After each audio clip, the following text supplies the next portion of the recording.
Assalamualaikum warahmatullahi wabarakatuh. Nama saya Siva Fauziah dengan NPM 2017-015-70009 dari program studi bimbingan dan konseling. Video ini adalah video layanan informasi yang dimaksudkan sebagai penilaian mata kuliah PPL. Terima kasih. Assalamualaikum warahmatullahi wabarakatuh. Selamat pagi adik-adik. Apa kabar? Semoga kita selalu diberikan kesehatan. Baik, pada hari ini Ibu senang sekali kita di sini bisa bersama-sama melaksanakan kegiatan yang insya Allah dapat bermanfaat untuk kita semua.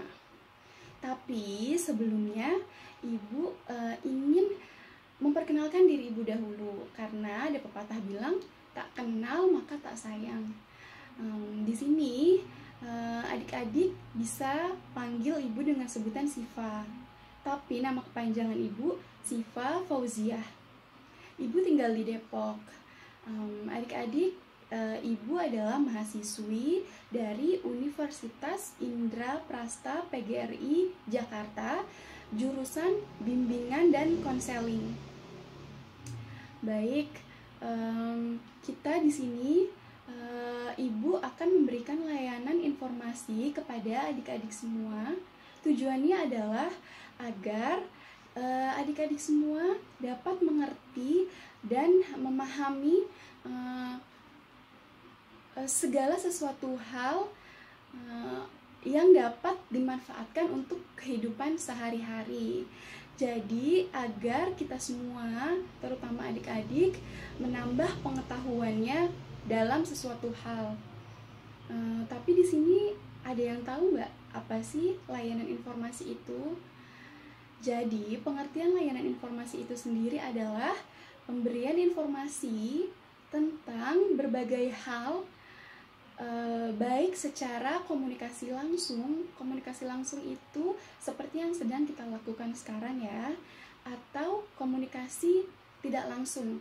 Komunikasi tidak langsung itu berarti mendapatkan informasi atau mencari informasi dari media internet, buku-buku, dan sebagainya.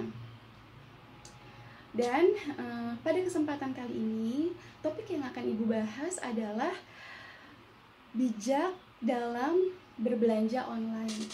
Nah, di sini siapa yang hobi berbelanja online, atau siapa yang suka titip mamanya untuk dibelikan sesuatu, atau titip kakaknya untuk dibelikan sesuatu di media sosial atau di toko online. Atau di sini siapa yang pernah ketipu atau tertipu pada saat belanja online. Nah, di sini Ibu punya cerita sedikit mengenai seseorang yang pernah mengalami penipuan pada saat dia berbelanja online. Jadi si pembeli ini membeli barang atau suatu produk di media sosial Instagram. Si pembeli ini akhirnya mentransfer sejumlah uang atau melakukan pembayaran kepada si penjual.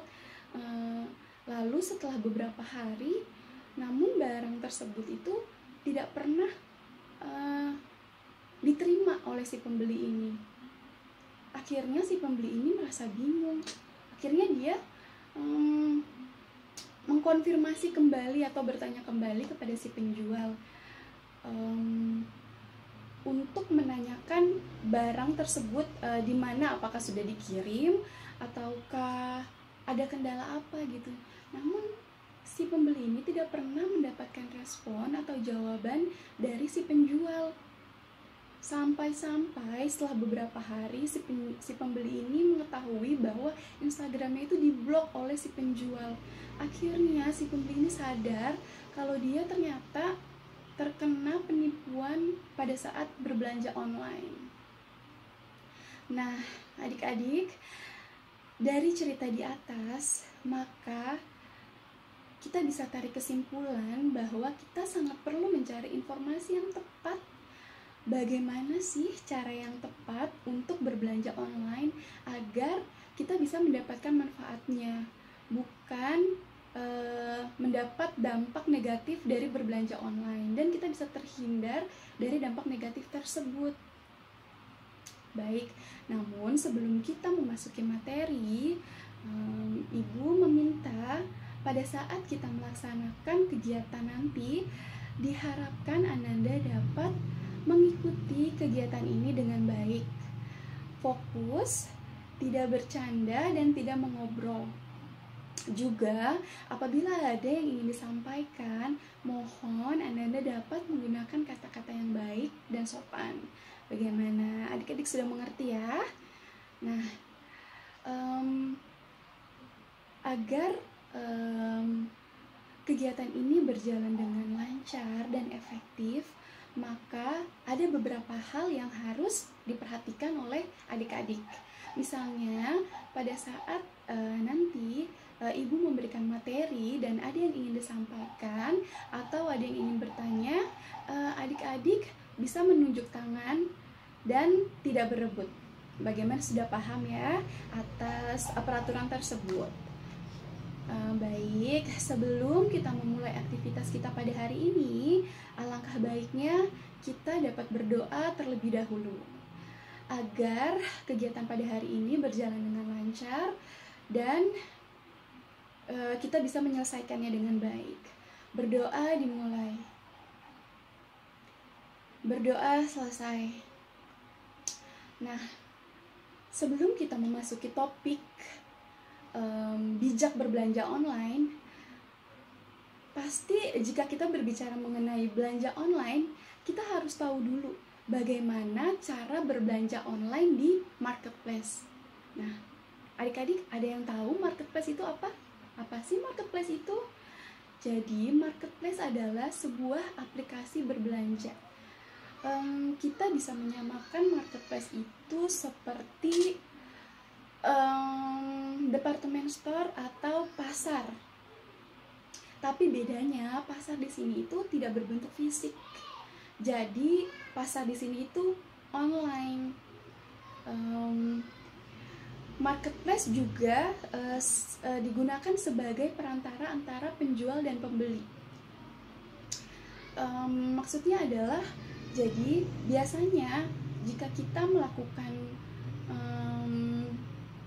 belanja, kita langsung melakukan pembayaran antara penjual dan pembeli. Tapi jika di marketplace ini biasanya uang belanja tersebut atau hal pembayaran yang dikirimkan pembeli tidak langsung diterima penjual, tapi dikirimkan dulu ke marketplace tersebut, baru diterima oleh baru marketplace itu mengirimkan dana tersebut ke penjual apabila barang tersebut sudah diterima oleh pembeli. Nah, dari tadi kita bahas marketplace itu seperti apa sih? Pasti adik-adik di sini tahu marketplace itu seperti apa. Jadi contoh dari marketplace adalah Shopee, Lazada, JD.ID, Tokopedia. Pasti adik-adik semua pernah melakukan transaksi atau bahkan sering melihat marketplace itu di media sosial. Nah, selanjutnya setelah kita mengetahui marketplace tersebut, kita harus mengetahui bagaimana alur berbelanja online. Yang pertama, tentukan barang yang ingin dibeli.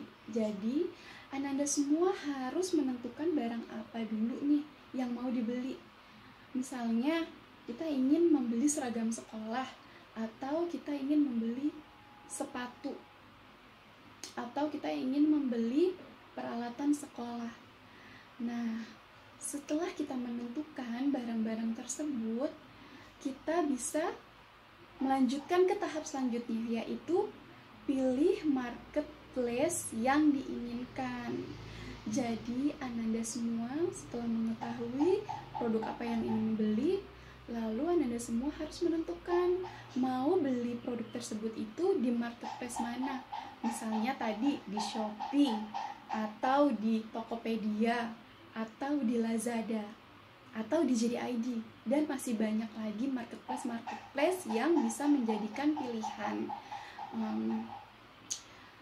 Biasanya kita kita menentukan marketplace mana yang akan sebagai tempat kita untuk membeli produk tersebut itu biasanya marketplace yang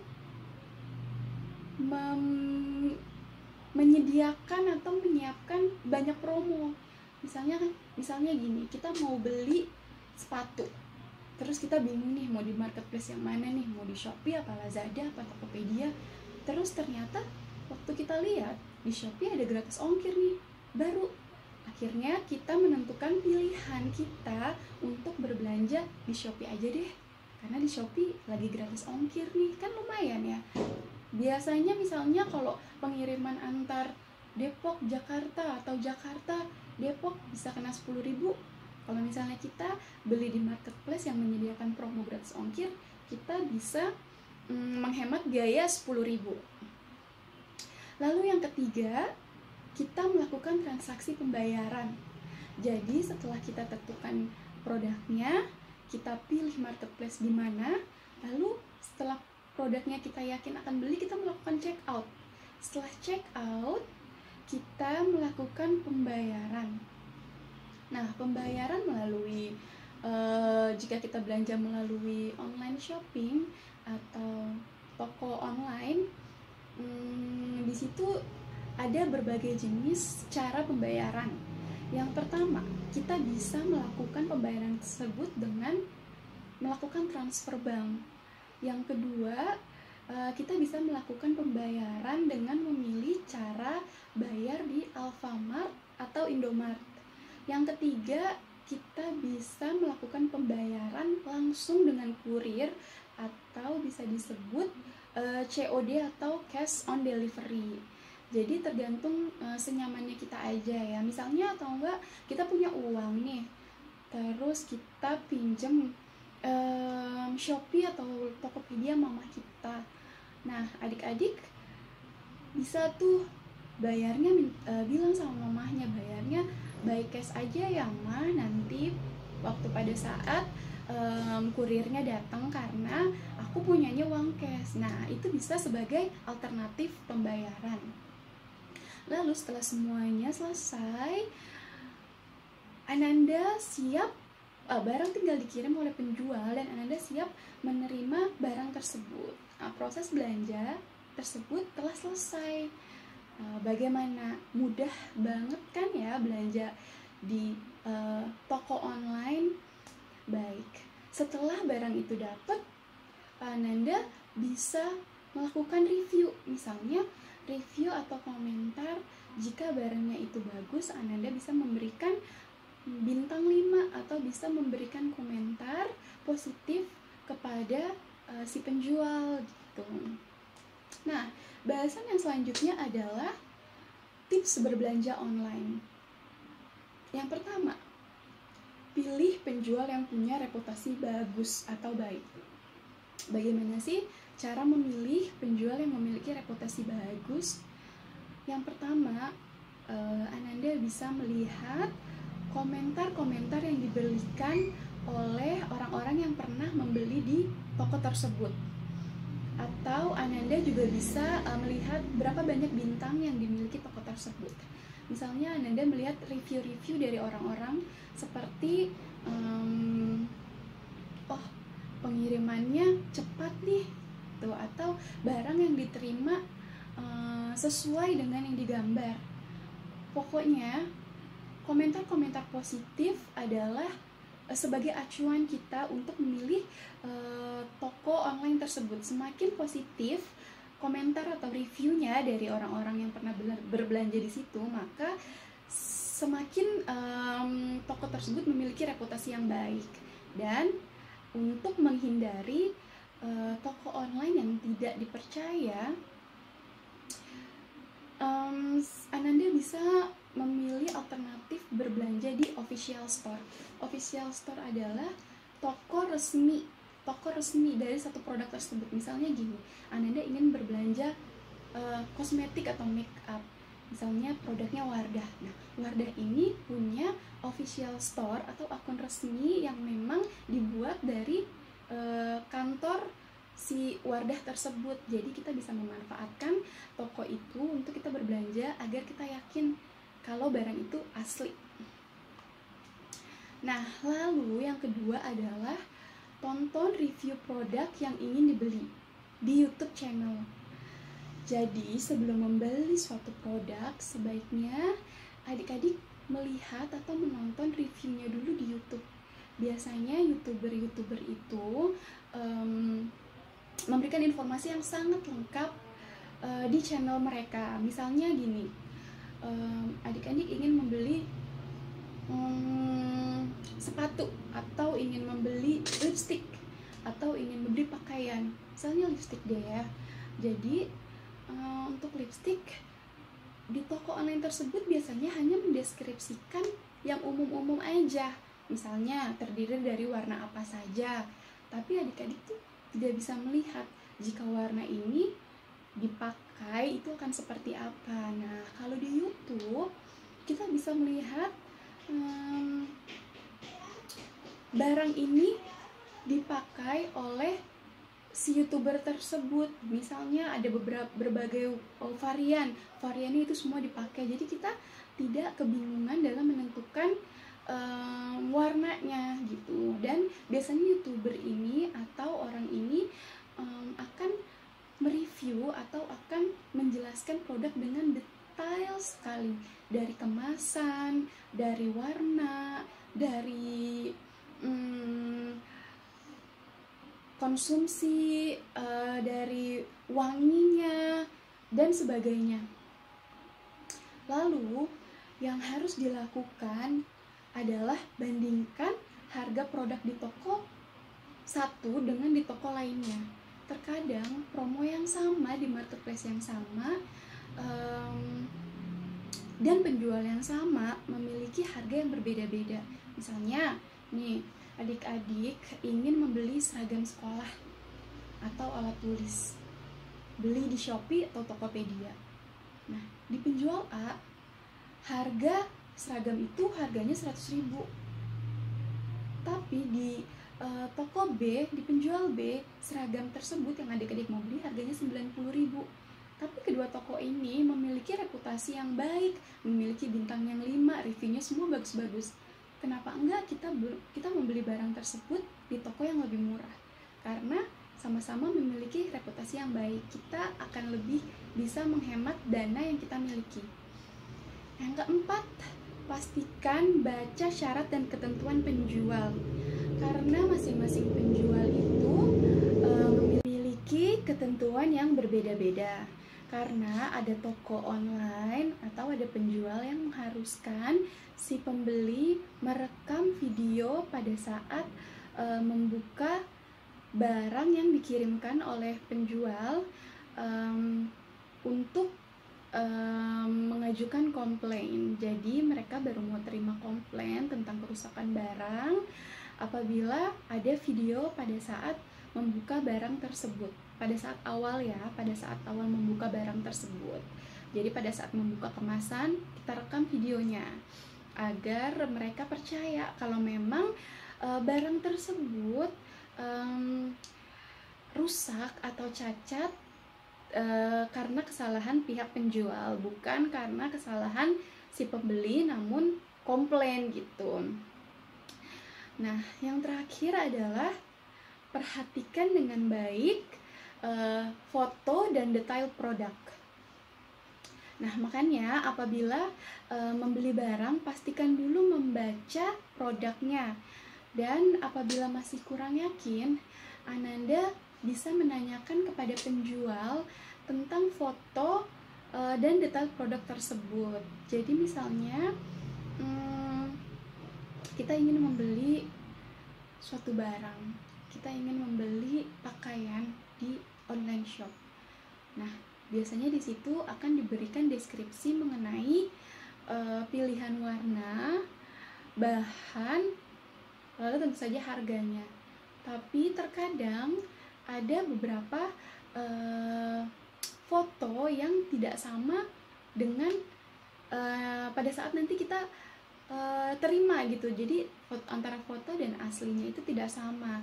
Agar kita yakin, lebih baik kita menanyakan kembali kepada si penjual, apakah foto tersebut memiliki kemiripan dengan pakaian aslinya atau dengan warna aslinya. Biasanya nanti penjual akan memberikan keterangan yang lebih jelas, misalnya kemiripan barang asli dengan foto 90%, seperti itu. Agar hal ini untuk menghindari kita kecewa pada saat kita menerima barangnya. Jangan sampai kita nggak menanyakan kepada penjualnya, lalu kita terima barangnya terus ternyata warnanya tidak sesuai. Harusnya kita menginginkan warna yang agak gelap, ternyata yang datang itu terlalu terang, seperti itu.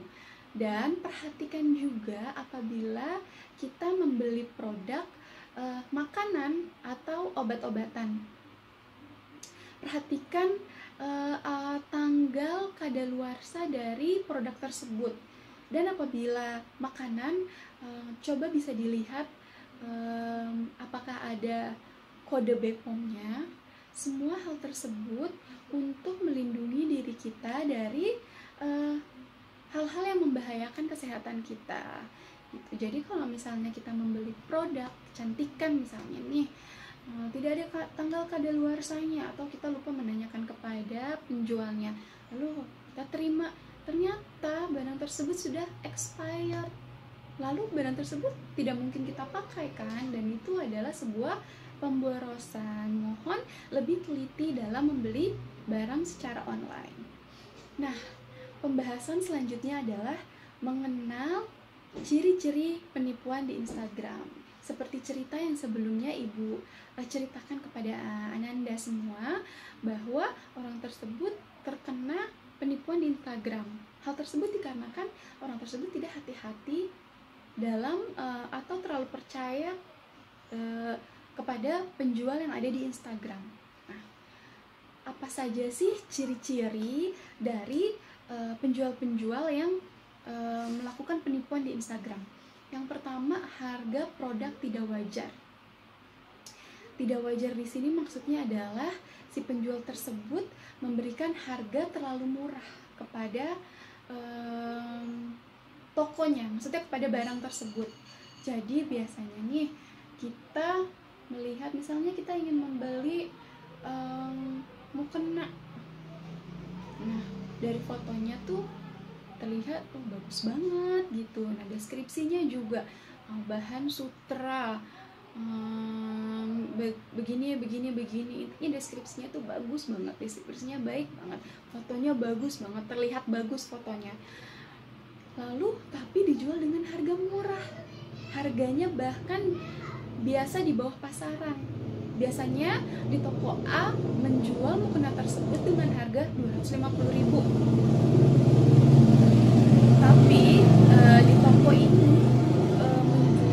penjual tersebut menjual barang ini atau mukena ini dengan harga 100.000. Wah, kalau misalnya kita sebagai pembeli, kita pasti akan merasa tertarik untuk membeli barang tersebut, tergiur karena murah banget nih, ya kan? Tapi itu yang perlu diwaspadai, justru harga murah dari jauh di harga pasaran itu yang perlu kita curigai. Lalu followers palsu. Followers palsu itu biasanya gini. Online shop itu untuk membuat calon pembelinya percaya, mereka membeli followers. Misalnya nih tiba-tiba followersnya 100 juta. Tapi pada saat si penjual ini mengupload foto, yang like foto tersebut tuh cuma 10 orang, atau bahkan nggak ada sama sekali yang komen. Kenapa sih hal tersebut bisa terjadi? Karena followers itu adalah followers bohongan. Orangnya tuh nggak ada, akun palsu semuanya. Mereka tuh tidak bisa melakukan like, mereka tidak bisa melakukan komen, karena memang manusianya tuh tidak ada, itu tuh hanya dibuat gitu, tapi tidak pernah aktif seperti kita pada umumnya, seperti Instagram kita pada umumnya.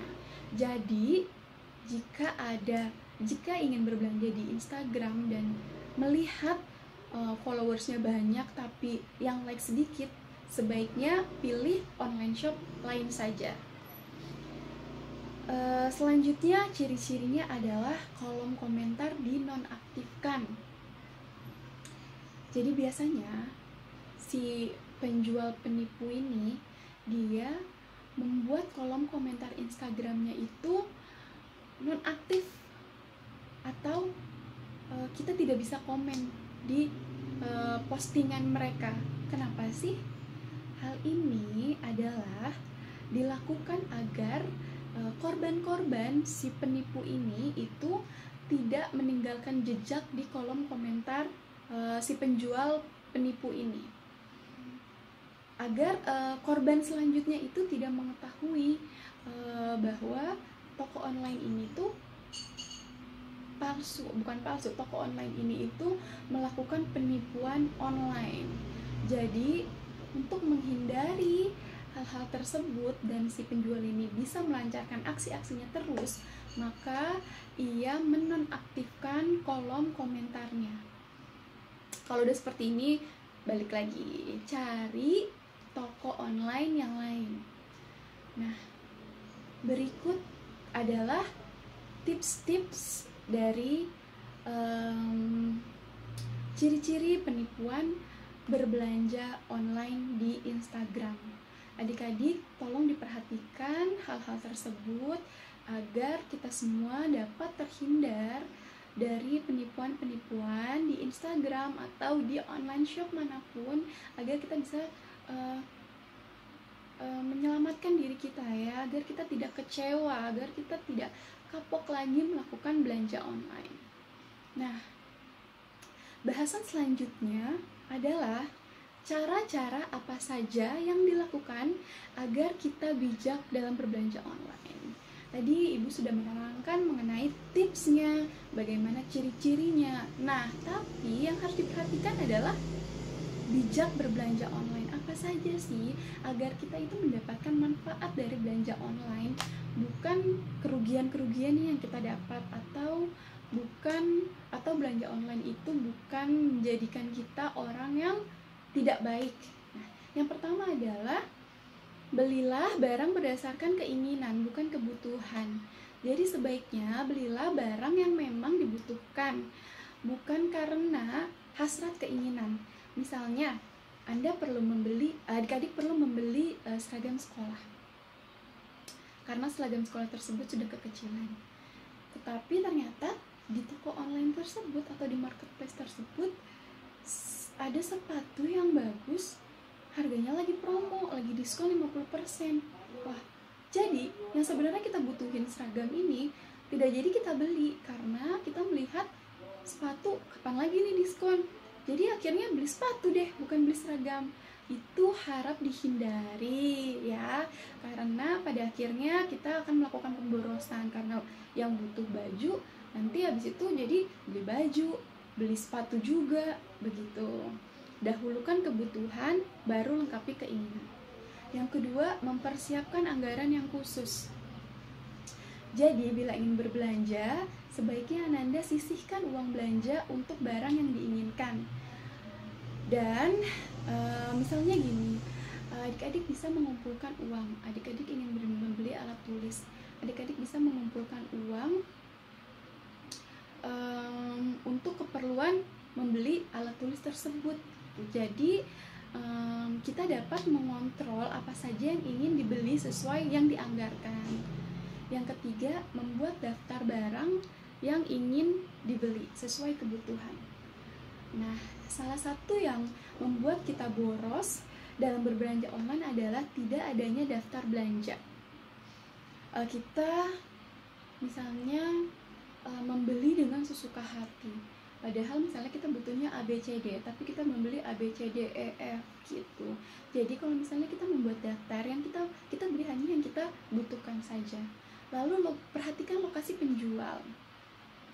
Banyak toko online yang lokasinya jauh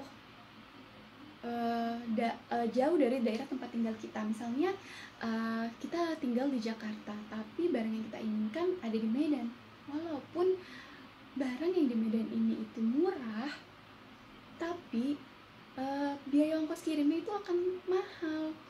Makanya jadi sama aja barang yang murah tapi ongkos kirimnya mahal, sama-sama aja, malah yang akan terjadi biaya ongkos kirim itu melebihi lebih mahal daripada barang yang ingin kita beli.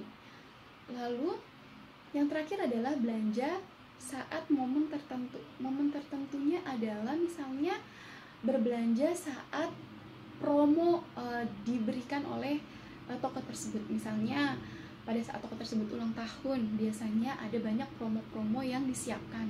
Atau misalnya pada saat 12-12, 11-11, biasanya marketplace tersebut menyiapkan berbagai promo atau berbagai diskon-diskon untuk customer-customernya, agar kita bisa lebih hemat jika demikian.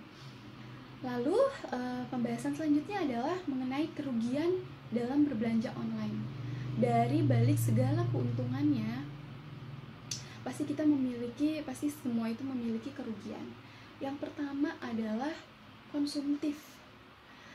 Karena kemudian yang diberikan seringkali berbelanja produk yang sebenarnya tidak kita butuhkan, sehingga pemborosan.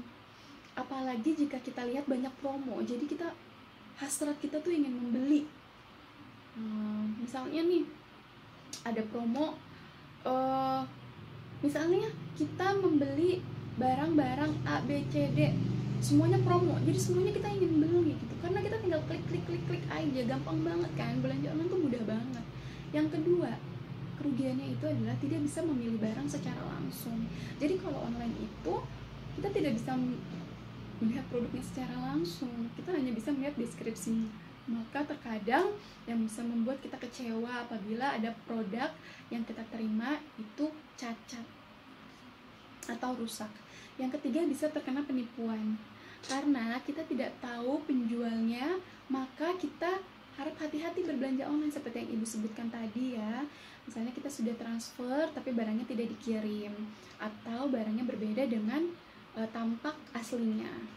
Nah, yang terakhir adalah menunggu lama. Jadi kita itu sering barang itu tidak dikirim tidak sesuai dengan, misalnya gini, biasanya kan toko online itu kan 2 hari barang udah sampai, tapi ternyata ini tuh bisa berhari-hari. Jadi kita tidak tahu estimasi setiap penjual itu mau mengirimkan barangnya kepada kita gitu. Jadi jika memang ingin membeli barang yang kiranya mendesak, sebaiknya jangan dibeli online itu, karena kalau sebaiknya belilah secara offline atau di pasar atau di departemen store yang kita bisa beli barangnya, kita bisa ambil barangnya langsung. Nah, di balik kerugian pasti ada keuntungannya. Keuntungannya adalah praktis dan efisien. Berbelanja online adalah sangat praktis dan efisien ya. Kita bisa melakukan belanja tersebut sambil tiduran, kita bisa melakukan belanja tersebut waktu belum mandi, menghemat waktu, menghemat transport, nggak ada biaya yang dikeluarkan. Biasanya kalau kita ke mall kita harus beli makan dan lain. Jadi praktis dan efisien. Yang kedua, hampir semua produk ada. Jadi di toko online ini semua produk itu ada semua. Kita tidak perlu datang toko satu ke toko lainnya lagi, tapi kita bisa tinggal melakukan pencarian barang tersebut. Yang ketiga, mudah membandingkan harga. Jadi kita bisa membandingkan barang A, barang B, barang C. Itu cuma tinggal kita lihat satu persatu toko-toko tersebut tanpa harus kita datangi. Benar-benar menghemat energi kita. Yang keempat, banyak promo, diskon. Itulah yang agar kita bisa menghemat biaya untuk belanja. Nah, kesimpulan dari topik ini, Ibu akan menyimpulkan beberapa hal mengenai topik bahasan ini, dan Ibu harap Ananda sekalian dapat menerima manfaat dari penjelasan hari ini. Di masa pandemi ini sebaiknya kita semua itu lebih bijak dalam membelanjakan uang. Belilah sesuai dengan kebutuhan, bukan keinginan. Dan prioritaskan yang lebih penting agar kita tidak bersikap konsumtif. Maka bijaklah dalam berbelanja online. Perhatikan tips dan triknya untuk menghindari hal-hal buruk dalam berbelanja online. Jangan sampai kita mendapatkan kerugian yang bisa membuat kita merasakan dampak negatif dari berbelanja online. Baik anak-anak, sekian yang bisa Ibu sampaikan mengenai mengenai bijak berbelanja online. Ibu harap kita semua dapat menyikapinya dan mengambil manfaatnya dari yang Ibu sampaikan pada hari ini. Karena waktu kita terbatas, maka Ibu tutup pertemuan kita hari ini. Namun sebelumnya, jika diawali dengan doa, sebaiknya kita akhiri juga dengan doa.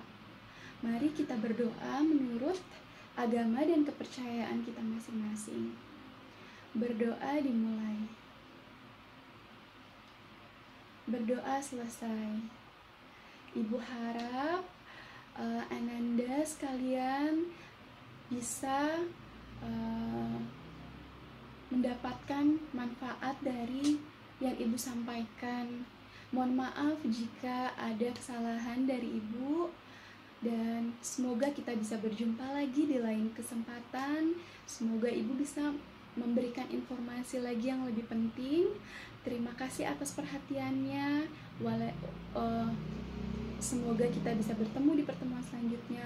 Assalamualaikum warahmatullahi wabarakatuh.